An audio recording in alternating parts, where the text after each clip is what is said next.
official YouTube channel. Boom Boom Barangay. Kini sa mga isyong saksak sila. Welcome ang tanan ninyong mga kabinte. This is a reason of our own public.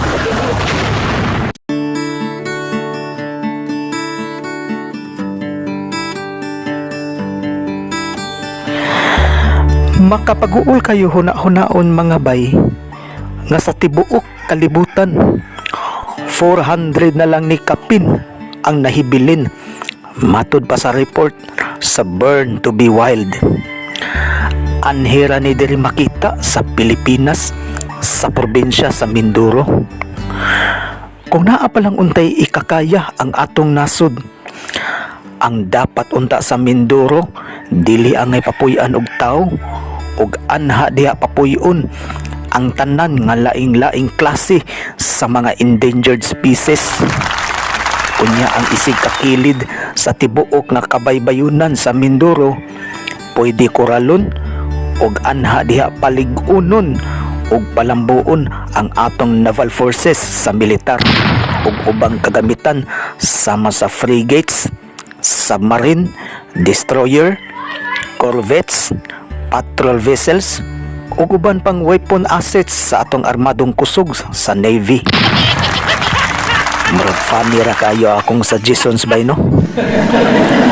Pero wa magpasabot mga bay ha nga atong papahawaon sa ilang probinsya ang mga taga Mindoro.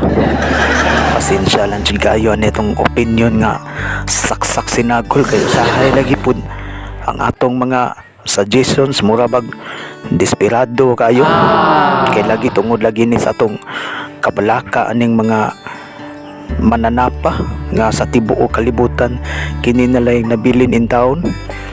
Pero pwede ba yan ni siya buhaton nato kung musuporta ang tanang mga oligarch sa atong gobyerno?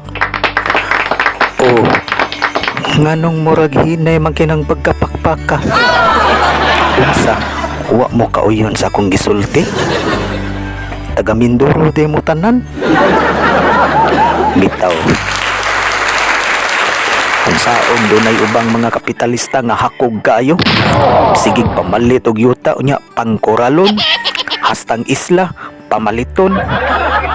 Maoy hinungdan nga midaghan ang mga landless people sa squatters area.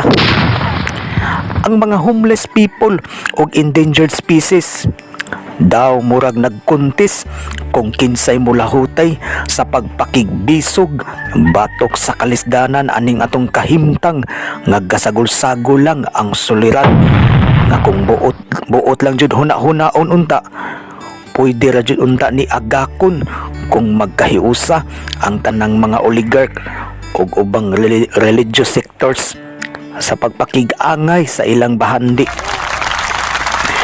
Sa kinitumbuk-an sa atong human history, ang naabdan sa tao nga kabahin sa Jurassic Age mao ang saber-tooth ug mammoth. Sud lang sa 10,000 years nga nagkauban ang katawhan uban aning mananapa. After ana nahurot na sila og ka-extinct. Apan ang tamaraw sa kinatibuk-an sa Southeast Asia, sa Australia ug New Zealand ra ni nagtikaw-tikaw kaniadto sa dihang nag-exist pa ang saber-tooth ug mammoth. Kung kining mananapa di nato pangitaan ug paagi nga maampingan, moabot ang panahon nga ang katapusang classmate sa saber-tooth ug mammoth nga mao ang tamaraw. Basig sa ikalima nga henerasyon gikan karon di na ni nato ikita. Mao nga manghinaot unta ko nga mahatagan ni og dinalian nga pagtagad sa mga environmentalist sa nagpakabana sa atong kalikupan labi na sa ubang mga opisyal sa atong gobyerno. Ning bag-ong administrasyon karon ni Bongbong Marcos ug ni Sara Duterte atong tan-awon ning bag-ong gobyerno karon kung matagan ba ni sa pagtagad. Sundi lang unya ninyo dinhi sa atong pinubre nga channel kung unsay kalihukan niini labot ning maong kahimtang sa mga endangered species. Apan sa dili pa, before ni nako tapuson kining atong episode karon, paminawa usa ninyo kining akong komposisyon, aning kantaha nga akong gidedicate aning mga mananapa ug sa uban nga sama nako nga nagpakabana ani nila. Daghang salamat ug rock and roll natong tanan mga bay. Ni paminawa akong kanta mga bay.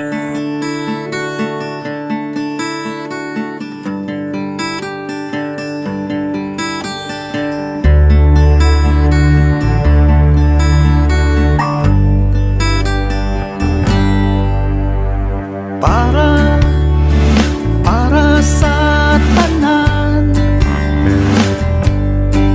kining kantahan sawan kang tanan, pahimuslan taang higayon kay kitang tanan, wala joy mo gamot. Di matag-an ang panahon na pangohang yoko, ayaw kalimot, ayaw kalimot. Uwan, ang uwan para sa tanan, inig subang sa adlaw, mudan ako na tong tanan. Pahimuslan taang higayon kay kitang tanan, wala joy mo gamot. Di matag-an ang panahon na pangohang yoko, ayaw kalimot, ayaw kalimot.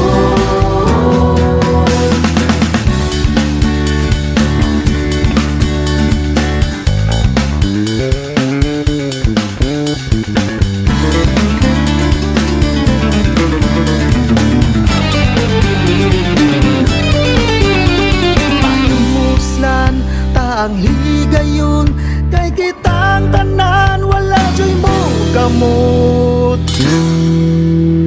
Di matag-an ang